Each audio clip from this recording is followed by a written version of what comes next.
Big பாஸ்லேருந்து கூப்பிட்ருக்காங்கடி அப்படின்னு என்ன சொன்னாங்க? ஃபஸ்ட்டு அவங்க அக்காகிட்டேயும் எங்கள் ஓனர்கிட்டையும் தான் சொன்னது இந்த விஷயத்த. அதுக்கப்புறம் தான் என்கிட்ட சொன்னாங்க. அக்காட்ட சொன்னதுக்கப்புறம் அக்கா வந்து ஃபஸ்ட்டு யோசிச்சாங்க.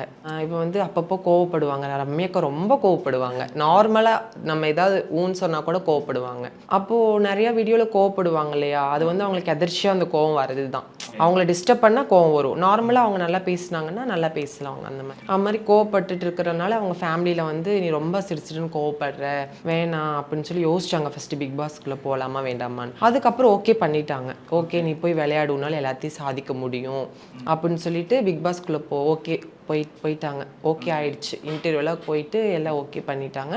அதுக்கப்புறம் எங்ககிட்ட எல்லாம் ஷேர் பண்ணாங்க. இந்த மாதிரி நான் பிக் பாஸ்க்குள்ளே போகிறேன், நீங்கள் வந்து எனக்கு சப்போர்ட் பண்ணுங்கள், முடிஞ்ச அளவுக்கு எனக்கு ஓட் போடுங்க, கண்டிப்பாக என்னால் விளையாட முடியும் உள்ளே போய் அப்படின்னு சொன்னாங்க. கண்டிப்பாக நாங்களும் சப்போர்ட் பண்ணிட்டு தான் இருக்கோம். நீங்கள் என்ன மாதிரி விஷயங்களெல்லாம் சொல்லி அனுப்பிச்சிங்க ஒரு டிப்ஸா? ஃபஸ்ட் அவங்க ரொம்ப கோவப்படுவாங்க.